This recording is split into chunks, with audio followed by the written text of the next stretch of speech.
একটা ভালো সিনেমা দেখলে মনে হয় এটাই তো খুঁজছিলাম। কখনো এমন থ্রিল যেটা বুকের ভিতর ধকধক করায়, কখনো এমন ইমোশন চোখ ভিজে যায় নিজে থেকে, আবার কখনো এমন অ্যাকশন যেটা দেখে হাত মুঠো হয়ে যায়। আজকের ভিডিওটা ঠিক তেমন 10টা সিনেমা নিয়ে, এক একটা এক এক ঘরানার, কিন্তু সবকটার একটা জায়গায় মিল, মনে গেঁথে থাকবে বহুদিন।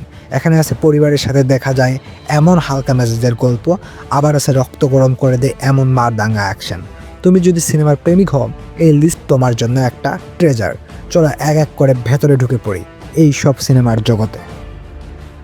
মহারাজা। জীবনের সবচেয়ে প্রিয় জিনিসটা হারালে মানুষটা আর আগের মতো থাকে না। একজন সেলুন মালিক থানায় এসে বলে আমার লক্ষ্মীকে চুরি করে নিয়ে গেছে। পুলিশ ভাবে লক্ষ্মী তার মেয়ে, কিন্তু সত্যিটা একদম ভিন্ন। মুভিটা যত এগোয় তত গাছটি উড়ে উঠবে। বিজয় সেতুপতির অভিনয় এমনই, তুমি ওর যন্ত্রণাটা টের পাবে। শেষ 30 মিনিটে এমন একটা রিভিল আছে, মাথা ঘুরে যাবে। এটা শুধু রিভেন্স না, এটা এক বাবার কান্না, আর সেই কান্না থেকে উঠে আসা এক রাজা, মহারাজা।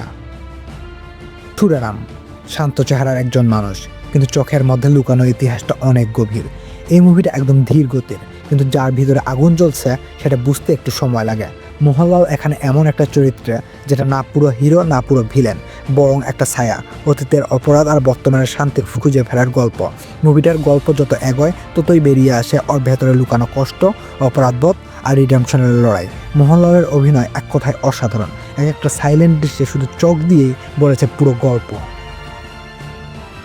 লাকি ভাস্কর। সিস্টেম সবাই ফলো করে, কেউ কেউ সেই সিস্টেমকে নিজের মতো চালায়। একজন সাধারণ ব্যাংক কর্মচারী যাকে কেউ গুরুত্ব দেয় না, কিন্তু সেই ভাস্কর একদিন এমন একটা কাজ করে যা তাকে বানিয়ে ফেলে lucky. Banking scam, finance, intelligent, চাল। দুলকার সালমান এখানে একেবারে অন্যরকম চরিত্রে। স্ক্যাম 1992 পছন্দ করলে এইটা তোমার ওয়াচ লিস্টে লাগবেই। অ্যাস্ট্রোল্যান্ড। একটা শিশু হারিয়ে গেলে শুধু একটা মানুষ না, একটা পৃথিবী ভেঙে যায়। অ্যাস্ট্রোল্যান্ড এমন একটা সিনেমা যেটা দেখার পর কিছুক্ষণ চুপচাপ বসে থাকতে হবে।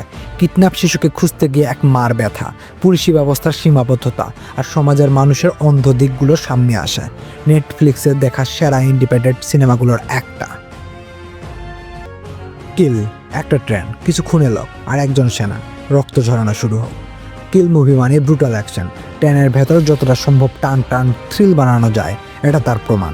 এক সৈনিক যখন তার ভালোবাসার মানুষকে রক্ষা করতে উঠে দাঁড়ায়, তখন যে হিংসা বের হয় সেটা আর কন্ট্রোল করা অসম্ভব হয়ে দাঁড়ায়। এই মুভির ফাইট কোরিওগ্রাফি এখন পর্যন্ত হিন্দি সিনেমার সেরা বলা যায়। Dark, bloody and satisfying. শিরাধীরা সোরান পার্ট 2। ভাইয়ের ভালোবাসা, রক্তের প্রতিশোধ একসাথে নিলে যে আগুন লাগে সেটা এখানেই বুঝবা। প্রথম পার্ট যদি দেখে থাকো, জানো কেমন গভীর ভাই ভাই সম্পর্ক ছিল। এবার সেই সম্পর্ক ভাঙার মুখে।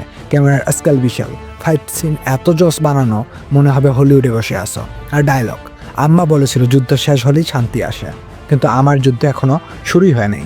গুসে bumps. Officer on duty. Duty মানে শুধু রুটিন না, কখনো কখনো সেইটা হয়ে যায় যুদ্ধ।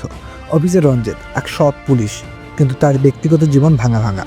প্রতিদিনের ডিউটি, সামাজিক চাপ আর অফিসের রাজনীতির মাঝে ওর স্ট্রাগল এত বাস্তব আর রিলেটেবল লাগে যে তুমি ভুলে যাবে এটা সিনেমা। ডিরেকশন আর অভিনয় এক কথায় অসাধারণ। বাস্তব পুলিশদের জীবন নিয়ে এর চেয়ে বাস্তবধর্মী মুভি খুব কম আছে। Ground zero. যুদ্ধ শুধু মাঠে হয় না, ভিতরেও চলে রাজনীতি। এটা একটা মিলিটারি থ্রিলার, কিন্তু যুদ্ধের গুলির চেয়ে বেশি এখানে মানসিক চাপ, প্রেশার আর বিশ্বাসঘাতকতার খেলা। একটা আর্মি অফিসার একটা বিস্ফোরণের তদন্তে নামে, কিন্তু সামনে আসে এমন কিছু যেটা শুধু দেশের শত্রু না, নিজের মানুষদেরও মুখোশ খুলে দেয়। এই মুভিটার ক্যামেরা ও বিজিএম একেবারে টান টান। যারা শেরশাহ, রাজি, স্পেশাল অপস জাতীয় থ্রিলার ভালোবাসো, এটা মিস করো না। Family tourist. একসাথে বেড়াতে যাওয়া মানে কি শুধুই হাসি খুশি? এই মুভিটা একদম ফ্যামিলি টাইমের জন্য। একটা সাধারণ পরিবার বিদেশ ট্যুরে যায়, বাবা মা ছেলে মেয়ে। প্রথমে মনে হবে হালকা মেজাজের গল্প, সুন্দর লোকেশন, ফান টাইম, কিন্তু আস্তে আস্তে সামনে আসে এমন কিছু ঘটনা যা ভাঙতে থাকে সম্পর্কের ভিত। বিশেষ করে ফাদার ক্যারেক্টারটার ভেতর জটিলতা যত গভীর হয়, ততই মুভিটা মানসিকভাবে গভীরে নিয়ে যায়। সিনেমাটার মেসেজটা ক্লিয়ার, পরিবার মানে শুধু একসাথে থাকা না, একে অপরকে বোঝাও। একঘেয়ে জীবনের বাইরে বেরিয়ে আসা একটা সাহসী গল্প। ফ্রেন্ডস, এই 10টা মুভি এক একটা এক এক জায়গা থেকে মন ছুঁয়ে যাবে। এখন তোমার পালা, নিচে কমেন্টে জানাও কোনটা দেখে ফেলবা আগে। ভিডিওটা ভালো লাগলে একটা সাবস্ক্রাইব করো, লাইক শেয়ার দিও যাতে আরেকজনে পেয়ে যায় এই রত্নগুলোর দেখা।